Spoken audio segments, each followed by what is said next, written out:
All right, so I suppose we'll begin. So today we're going to talk about practical applications of virtual machine introspection. You guys have heard quite a bit already from Tomas, with whom we work fairly closely. And hopefully it'll become more apparent that after our presentation, there are greater applications beyond security.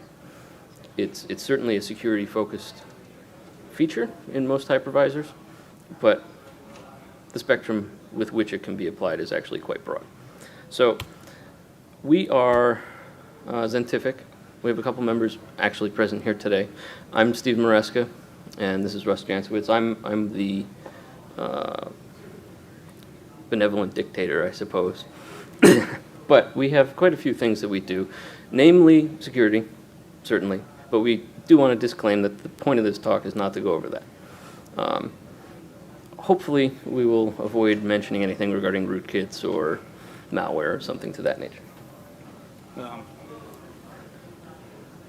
So, just going to go through this basic agenda. We're going to cover the introduction into virtual machine introspection. Tomas gave a really quick overview from what I could see through the door, but we want to kind of go over a little bit more detail there. Then we're going to look at Zen-specific features that make it really kind of slick and help us out when we're doing things. As Steve said, this talk is going to be predominantly not about security, which is different for us, but it goes into a lot of details there. We're going to go through some of the data access techniques in VMI, and then give a couple use cases, show some tools, and time permitting and demo gods permitting, we will actually do some demos. All right, so what we've done and why we're here is because we have employed virtual machine introspection for security. In essence, basically the same demo that Tomas supplied. Same vein, ignore it. It's a marketing slide. We don't actually want to talk about that at the moment. But that's why we're in this field. We started in security. That's our background. We're security researchers first and foremost. But just because VMI has a long history in the security world, and we're talking 2003 from the first academic papers on x86, but IBM, for example, with its mainframes, VMI is essentially baked into all of its hardware, all of its hypervisors, ZVM, from a literal silicon level, because they're in control of the full stack at that point, so we don't need to play these games with peering into one context from another. It's already enforced at a policy level. Other companies today, we have Virtuata, Bromium, though they would prefer that you think they're not doing introspection, Trend Micro, McAfee, Counterattack, quite a few others. It's not a very sexy marketing term, so we tend to avoid it in the world, but they're certainly out there. So VMI, as Tomas gave a nice overview, is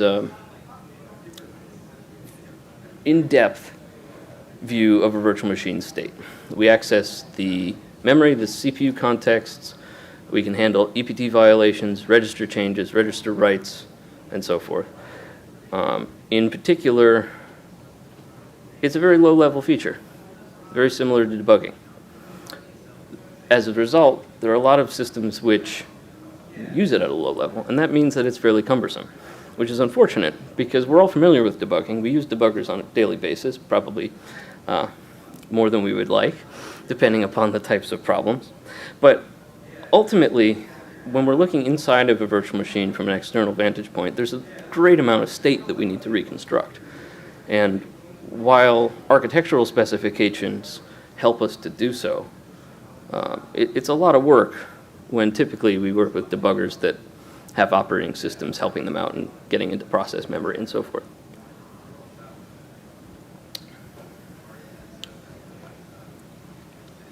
So, as Steve was saying, VMI is essentially just a debugging tool for us.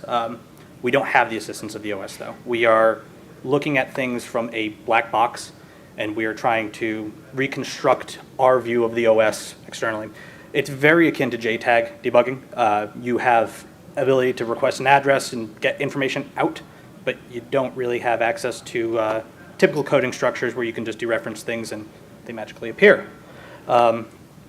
But because of this, it becomes a little more difficult in terms of getting information out. We have to do reverse engineering a lot of the time in order to figure out where structures lie, how to access them, how they change through versions of the OS, through versions of simple programs, through patches.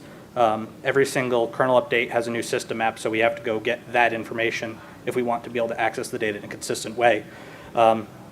So the issue here isn't, though, that we can't do this. There is no technical limitation. It's that there haven't been convenient tools for us to do this in the past. But what we've had with Zen and with the ability to, implement these features using the techniques Tomas has covered, we're able to leverage higher end tools to dive down into this data. Academia referenced that as the semantic gap, which is a delightful term, I suppose, but it's really that the development skills of some researchers haven't necessarily exposed them to the necessary features to actually dive into the data. But it's certainly a possibility, and that's really what we make use of. All right. So VMI is possible with most, if not all, hypervisors on the market today.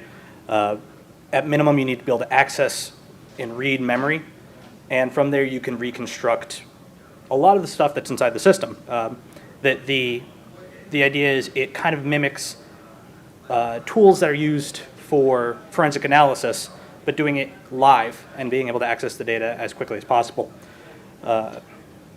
Ideally, we do want more information. When we are looking at registers, we're able to react more quickly. We're able to check different, directly access structures like the page tables through the CR3 register. Zen just happens to make this really nice and easy for us. So Zen being particularly well suited for VMI is a simple state of affairs. It's actively being developed by people who are working with VMI. That's not necessarily true with something like VirtualBox. That's user-facing. It has the facilities. You can read into VM memory. VMware does too. You have to pay to play. Zen being out in the open and always pushing the envelope in terms of features is a wonderful place to be if you're a researcher and building third-party software. Now, the API that Tomas provided a history of has certainly been subject to a lot of churn, but its current state is stable. Its current state is exceptionally usable, and even if it were 2 or 3 versions ago, provided that you were looking into process tables or something like that, process lists, you're quite good. Zen security modules in particular facilitate isolation that is rather important if you're looking into virtual machines. If you have a number of guests which are themselves owned by a certain number of tenants, you need to isolate group A from B such that your omniscient observer from the hypervisor perspective can't see into the other customer's VMs. Customer, department, user, however you want to bake it, XSM gets you there. It's not necessarily absent from other hypervisors. KVM certainly can use SE Linux and similar facilities, but Zen is by far the most mature in this particular area. Now, Zen events we talked about a moment ago. We won't really spend too much time over this. You know already from the previous talk. But bottom line is, VMA is not really for not just for security. If it's interpreted as something that you can use like debugging, it's as open-ended. You can use VMI for failure triage. If you use crash for core dumps from Linux, you've actually used a form of the same analysis. You're looking into page tables of a virtual machine. You're reading process lists, loaded modules, CPU context at the time in the ELF core dump. It's essentially the same thing. But why not go deeper? You can certainly look into the applications that are running themselves. You can look into CPU performance variables. You can take a look at structures in memory which are themselves recording the state of the machine and its usage. Because VMs are not opaque containers, despite the fact that most of the management tools we use treat them as such, we can prove that VMs are transparent items in a virtual machine. VMs are transparent containers in an actual system, which permits us to get all of the information we want out of them. Some examples of this include listing running processes, scanning for hidden processes, printing kernel buffers. We can take a look at syslog, for example, host name, listing processes as they start and exit, actually at that moment. We can assess system statistics, entropy available as a great one. I mean, virtual machines certainly suffer from entropy starvation, so why not assess that across your entire infrastructure? Open files, logged in users, print socket flags, and so forth. These things are certainly capable within an operating system, but if you're looking at thousands of them, why run thousands of agents to get at the same information? It's just consuming resources.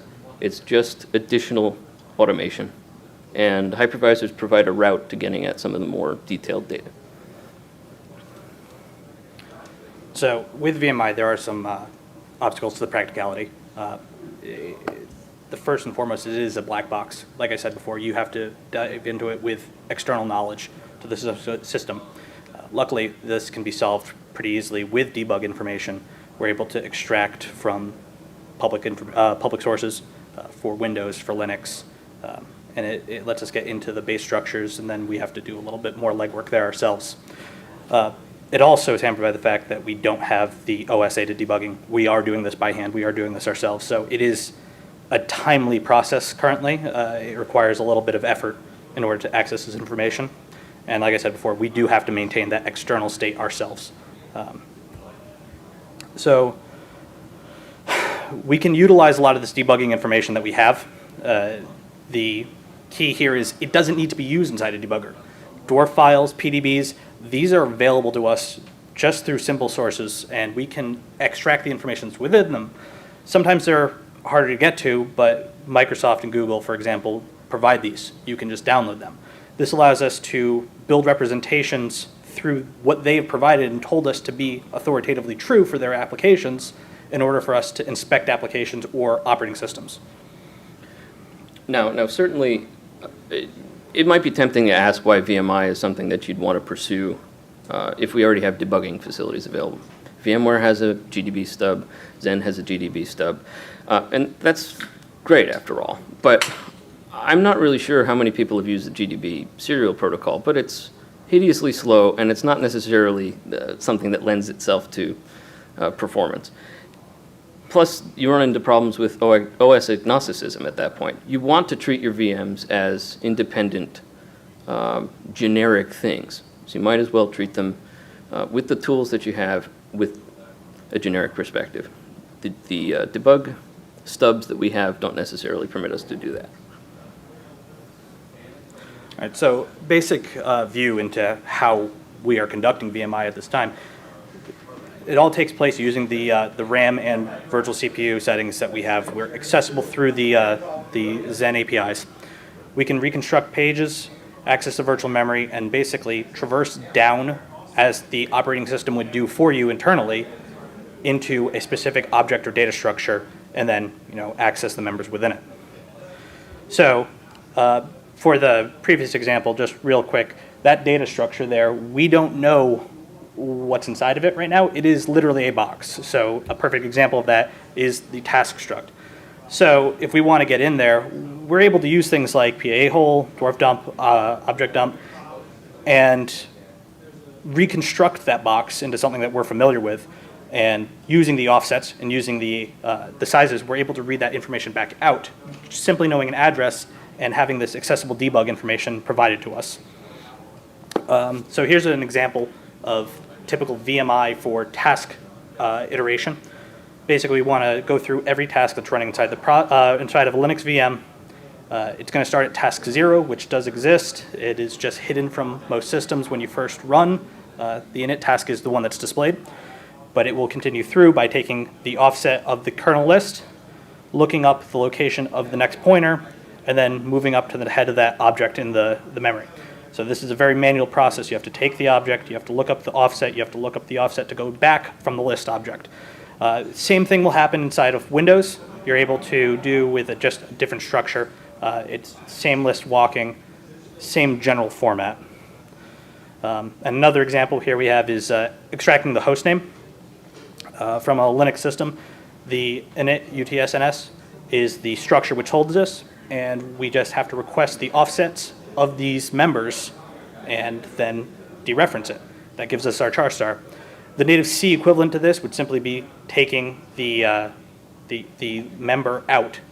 And so it's a very simple process when you look at it as C, but it has a lot more overhead when you're looking at it as the VMI, but it's still accessible when you add tools on top of it. And if it's at all unclear, one of the things to keep in mind is that when you are accessing non-local memory, you lack the primitives that are typical in C. You can't simply access a member of a member of a member and then dereference it. The fact is that it's not in your memory space. The address value is nonsensical for where you're actually introspecting.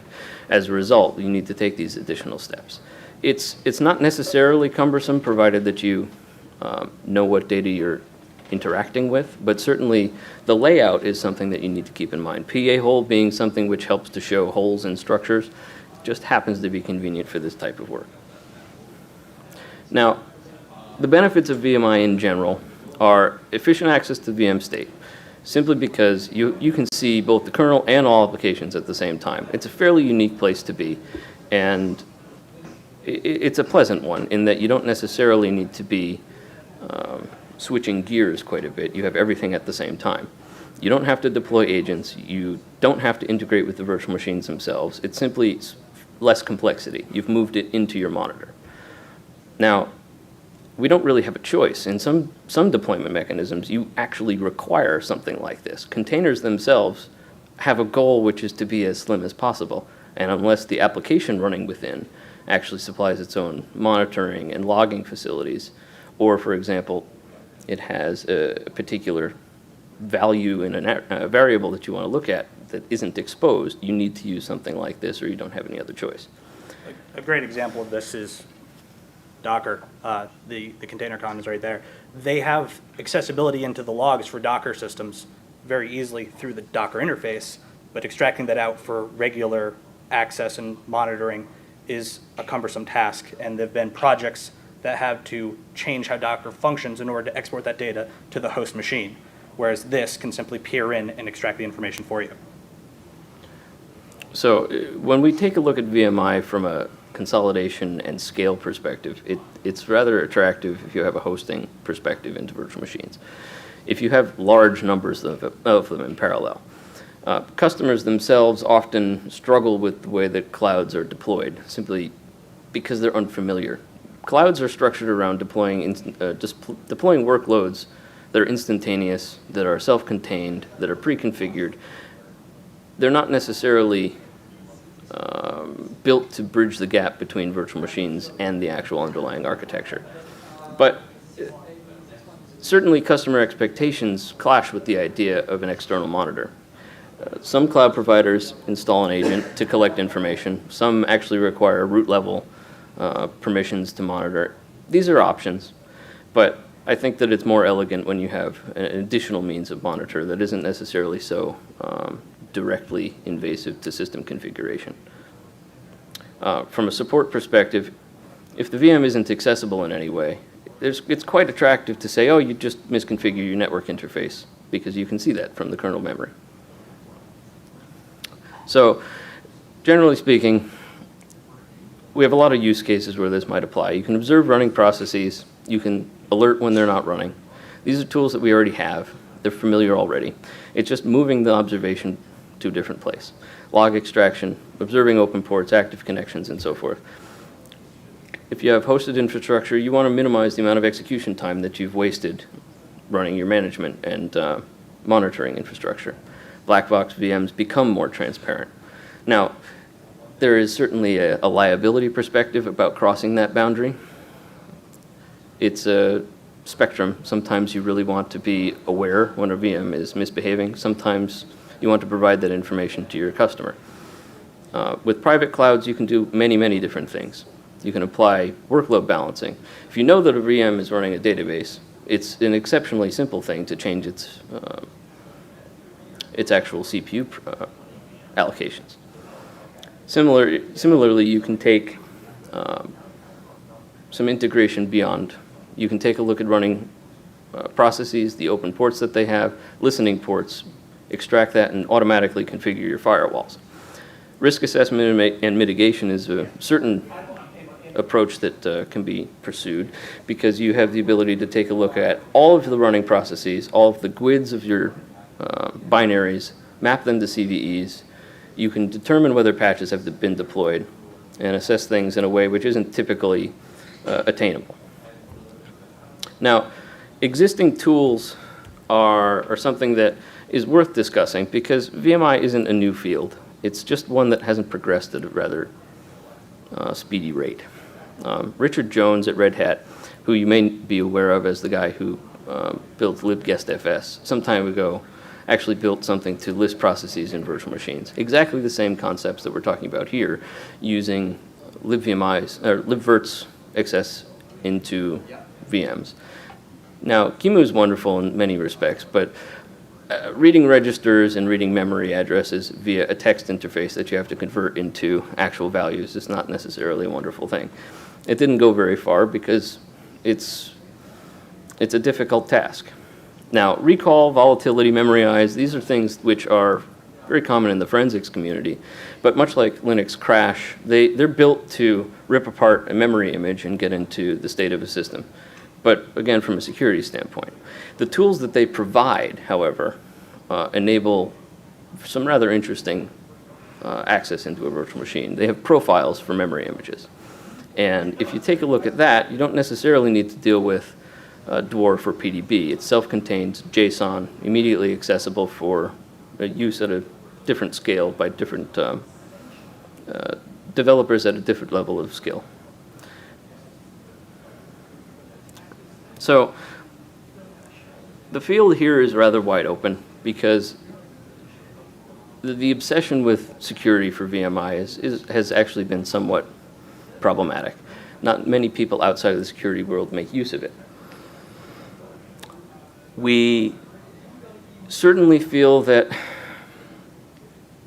the accessibility of systems like volatility have simply been focused on the different audience. System administrators don't feel the need to use them. Recall is an interesting one. Google uses it across their infrastructure to acquire memory images and apply them through their own rules. But again, it's more of a point-in-time analysis. It's not necessarily live. These are things which will certainly help us to move forward. Now, libVMI itself, which Tomas mentioned also, is a library which is an abstraction layer. It's something that may have come up before from the Zen Access perspective. It's got a very long history since 2011 and prior to it in 2008. Because it's hypervisor agnostic, it's actually got drivers for a variety of backends. You can read-write memory. You can have caching for translation of addresses. You can read and write CPU registers. You can use VM events to obtain actual point-in-time notifications of system state changes. Single step, has some awareness of P, and binary formats like alpha are certainly in the future. Now, actually making use of this is really where I think it's helpful to have some demos, so that's what we have here.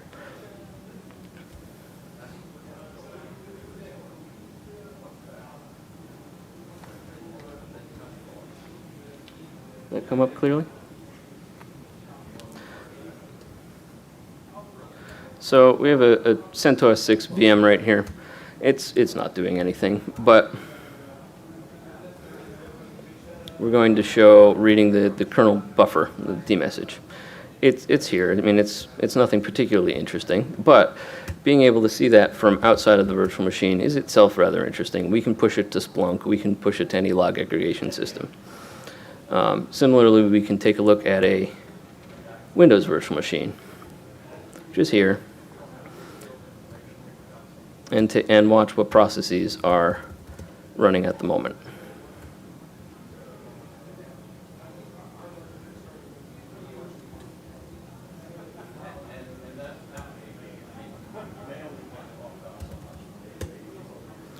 And certainly in the background here on this screen, it's not necessarily pleasant to see, but we have 20 some odd processes.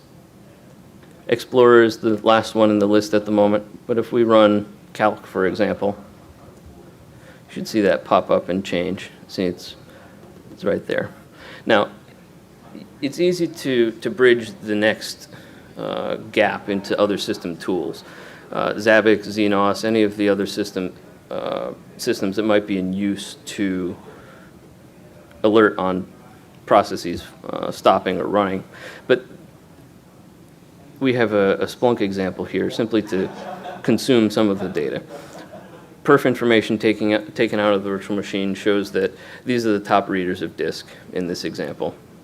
Average read of a meg or so for Explorer.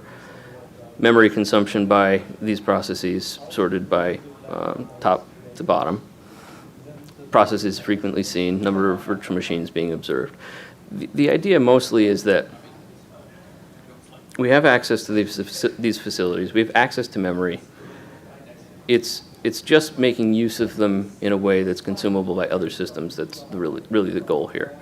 We needn't be preoccupied with rootkit prevention. It's certainly our goal at Zentific for other purposes, but it's a far broader field. We have all of this data at our disposal, and we have hypervisors there to help us get to it. It's a matter of making use of it in a consumable way, and hopefully it's something that people are more likely to try. Oh, yes, sorry. So, to recap, VMI doesn't go purely into the security bucket. We have to think of it as a much broader concept. We have opportunities for integration. Sysdig is a great example of a system awareness tool. System tools which use ftrace, ptrace, so forth. Those are tracing functions which would easily be deployed in a virtual machine inspection context. I'm sure that all of them can be adapted quite readily. Finesse in cloud deployments is something that I'd certainly like to pursue to improve scale and decrease complexity, and certainly make containers, as they become more lean and stripped down, be more visible outside of their confined area. Now, I'd recommend trying libVMI. It's certainly a low-level tool, but it makes use of recall profiles. It makes use of a variety of facilities which are currently available. And we'll be releasing some tools like the process listing, GUID listing, crossing the boundaries from the actual binaries themselves to debug data and so on. Do we have any questions?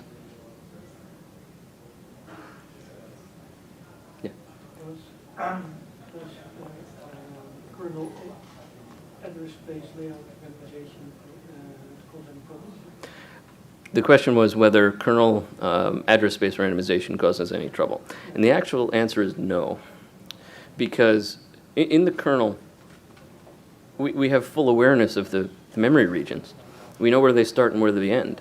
ASLR is wonderful from a process-confined perspective, but if you're outside of that domain, you're not actually impeded by it. It does make you give pause on some level because all of the information is there.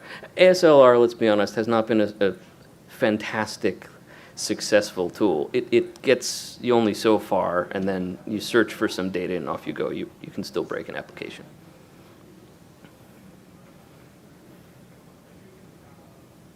Yes?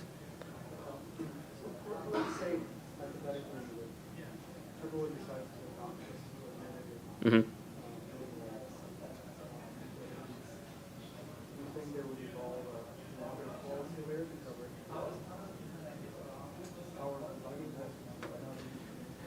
So we have a question here about whether, if people were to adopt VMI, we would see the evolution of another policy level to control debugging and access into virtual machines. Now, to some degree, we already have it in Zen. That's XSM. The slide that we were showing earlier about XSM isolating domains from one another allows you to apply some degree of policy. It's not deep. I'm sure there'd be another layer on top necessary. As with all debuggers, you have privileged access, and it needs to be governed carefully. I'm sure that that is an absolute necessity.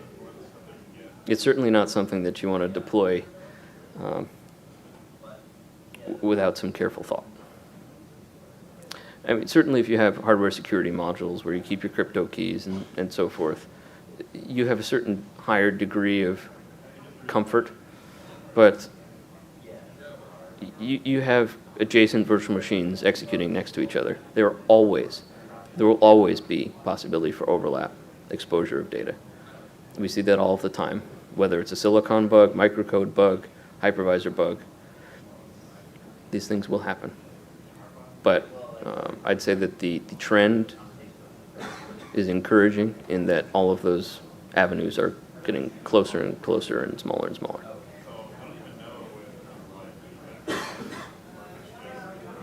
Any other questions?